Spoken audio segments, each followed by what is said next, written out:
Hello control, Foxglove leader calling. Hello Foxglove leader, this is Blue Hat Control. Send your message. I'm stood in the control room at RAF Fairwood. I have another hour left before relief is due. Then I can stand down and go for a brew in the mess. I've been here at RAF Fairwood now for over 2 years, and since its first humble beginnings. Following the horrific attacks on Swansea in late 1940 and early 1941, and to protect the local defences along with shipping around the area, it was decided that an aerodrome would be required in the area. It was to be a base from which fighter aircraft would protect the skies over the southwest coast from Jerry bombers both day and night. Fairwood Common was chosen as the location for it to be built.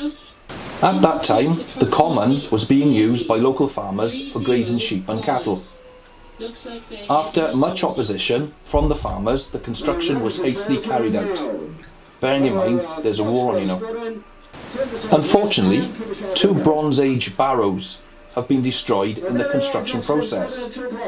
I was told by a local farmer after that a cinerary urn had been retrieved from one of the barrows and is going to be called the Bishopston Birch.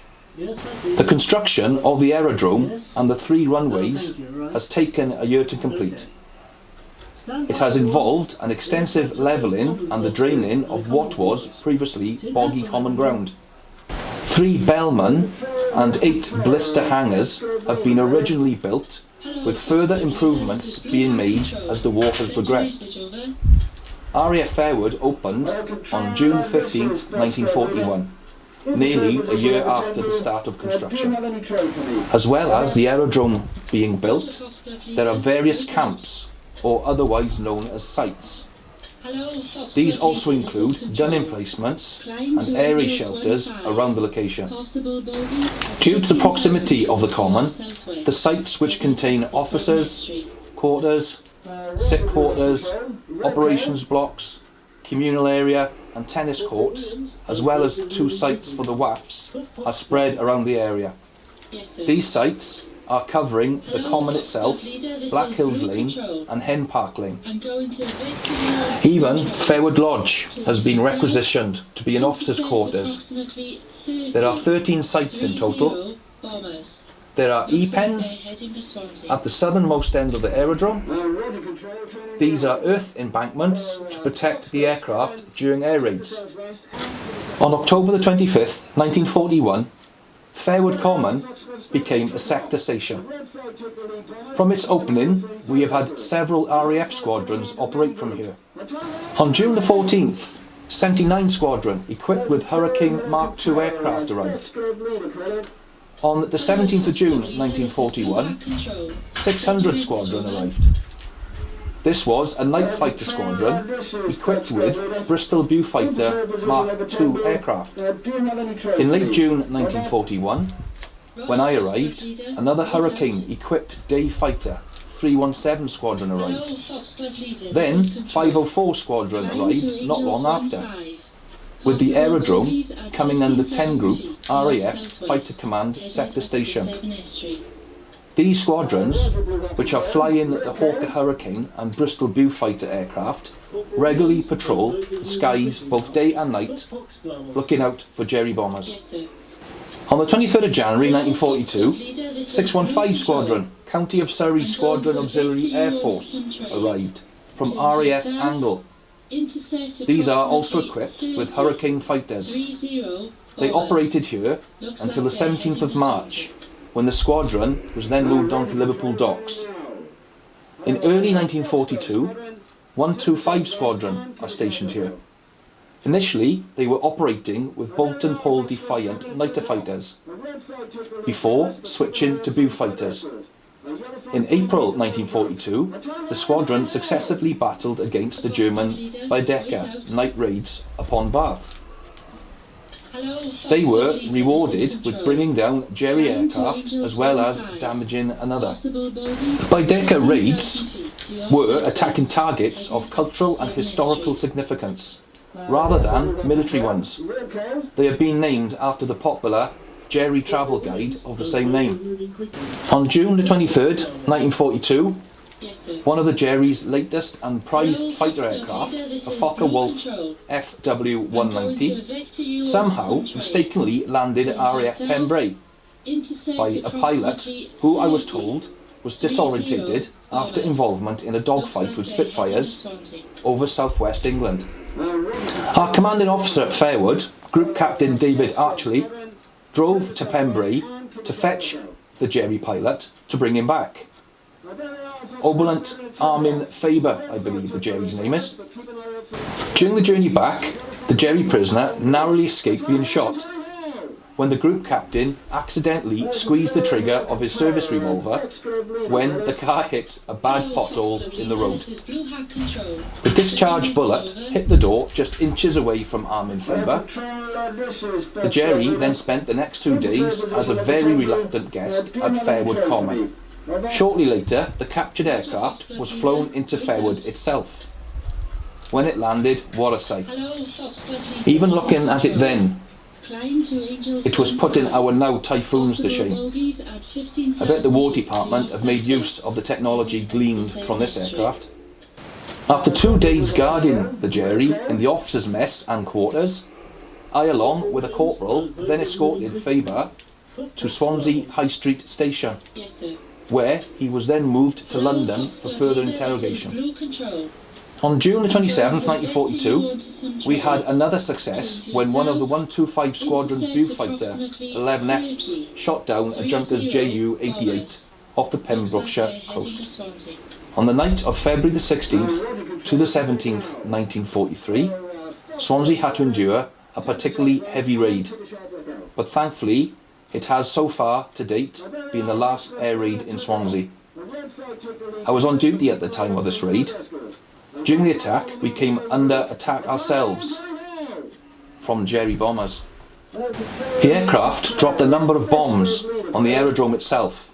This, I'm afraid to say, caused the deaths of 3 WAFs, or Women's Auxiliary Air Force members. Fighter aircraft were scrambled straight away, with the pilot successfully chasing the bombers back over the Bristol Channel and shooting down 3 Dornier DO-217s and 2 other aircraft in the process.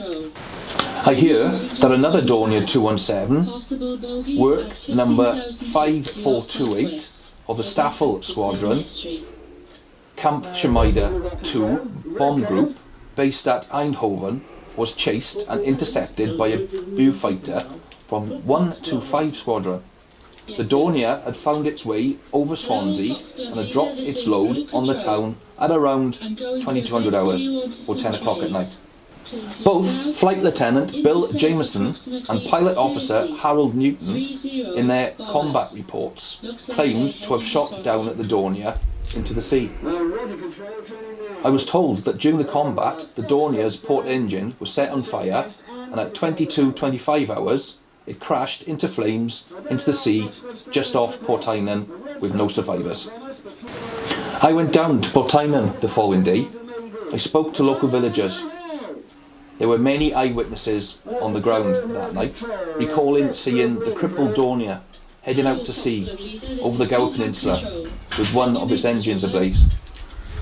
Rita Mabbott, the daughter of a village policeman at Portainen, told me she remembered vividly the sight of the burning aircraft hitting the sea. Pilot Officer Newton has been awarded the DFC for his actions that night. I found out that later on the 25th of April 1943, a decomposed body of a Jerry airman was washed ashore on Rosilly Beach. The remains were identified as Ogerfriter Kurt Brand, the Dornier's observer. Going back to the night at hand, I have not seen many dead bodies up until that night. I had to help recover the bodies of the WAFs from where they fell. Even now, I feel as if I haven't recovered from that horror. I think I will take what I saw to the grave, and I'll never forget them. Never. Between the 1st of March and late June 1944, 456 Squadron are stationed at Fairwood. In that short time, the squadron brought down 6 Jerry aircraft. Between the 1st of March and late June 1944, 456 Squadron are stationed at Fairwood. In that short time, the squadron brought down 6 Jerry aircraft. Only a few weeks ago, the aerodrome has become a centre for training and retraining of squadrons. We are using Whitford Burrows as a firing range area. The Spitfires and Typhoons that are currently here are using it, as well as the 2nd TAF, who are practicing firing ammunition and warheads against oil drums and plywood targets in the sands there. Alas, over the past few years, the aerodrome has been subjected to its fair share of aircraft crashes, which have resulted in a number of fatalities. February the 19th, 1942 was a particular bad day in our history. On this date, 3 members of 172 Squadron, Royal Air Force Volunteer Reserve, died. These are Sergeant E.H. Dorr, Sergeant E.T.A. Deacon, and Pilot Officer R.P. Ferrani. The sea can be a very cruel mistress at times, and it wasn't until much later that year that the body of Pilot Officer Ferrani was located 160 degrees off Mumbles Head, west of Lundy. On the same day, there were 4 more deaths from 172 Squadron. These are J. Mullins, FPC Cross, GCV Jameson, and JS Haynes. They were aboard the Wellington bomber V111 Lee Light. From what I was told later, on that day, these are how events of the morning unfolded. Pilot Jameson took off from Fairwood. They were on a test and demonstration along with 8 other people, including a US Army officer and 1 ground crew. The aircraft was unarmed apart from a gun turret. The aircraft was flying over Swansea Bay when she was mistakenly attacked by anti-aircraft gunners on board the US tanker Gulf of Mexico, which was in the Bristol Channel. Those on board didn't have time to bail out, and the Wellington caught fire before crashing into the sea a mile west of Scareweather Point in Puffcall. I understand the US Gulf of Mexico docked at Milford Haven. It was claimed that it had carried out instructions according with the CAMSI, Confidential Admiralty Merchant Shipping Instructions. British servicemen who lose their lives at home during this lousy war are often repatriated to their hometown to be buried. But this isn't always the case to the foreign squadron stationed here. They are buried at nearby cemeteries and graveyards. One such graveyard is at St Hilary's in Calais, which is only just down the road from us. The Dieppe raid was also launched on the 19th of August 1942. One of the pilots who was given support to the Canadian forces is Pilot Officer D. Ivach of 421 Squadron of the Royal Canadian Air Force based at Fairwood. On the 23rd of August 1942, Ivach was flying his Spitfire Mark V8 and was practicing dogfighting tactics with another Spitfire. Suddenly his Spitfire started a long dive. I spoke with an eyewitness not long after, Emrys Jones of Great London Farm, Park Mill, Gower. Whilst he was out cycling, he watched the aircrafts he sent. Hoping the pilot would pull up, the dive over 6,000 feet turned into a spin, with the aircraft coming down on Kevin Bryn Common. To Mr. Jones's surprise, the plane was still intact. The pilot, Ivach, was dead, slumped forward in the cockpit. Ivach is the squadron's first casualty since its formation in 1942. He is buried at St Hilary's Church in Calais. On the 11th of January 1943, a Beaufighter V1F piloted by Sergeant J.G. Crummy, with Sergeant Hurst as his observer, stalled and crashed into Clyne Valley while on a daytime air test before their forthcoming night's operation. The aircraft disintegrated and burst into flames on impact, killing both crew members. Again, on March 29th, 1944,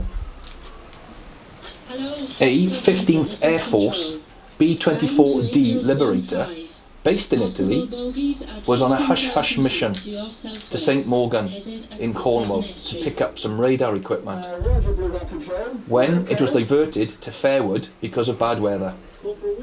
Low on fuel, the pilot repeatedly tried to land, but he had to abort each time. On his third approach to the runway, the bomber ran out of fuel, and all 4 engines' power was lost. 4 of the crew hastily bailed out before the plane crashed to the ground. The pilot has recovered from his injuries that he sustained in the crash. But the crew chief, who was not normally part of the flying crew, had refused to jump and was sadly fatally injured. Another tragic incident took place in May this year, 1944. A Beaufighter of 6-8 Squadron was shot down by a fellow Beaufighter during a mock dogfight above the aerodrome. The aircraft crashed into a field just off Fairwood Common, killing 2 crew members.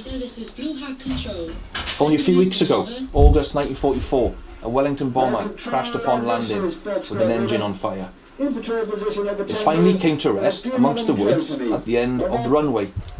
The crew luckily survived and were mostly unharmed. I remember seeing them as we ran to help, look slightly aghast when they were needed to help push the fire engine that had broken down as it was being sent to their aid. Oh, I can hear footsteps. My relief is here. What was that? Canteen? Just down there. Laying in the graveyard of St Hilary's of Poitiers Church in Calais are the memorials of 22 RAF personnel. These include many nationalities, such as Czechs, South Africans, Canadians, who were all killed whilst based at RAF Fairwood Common during the war years.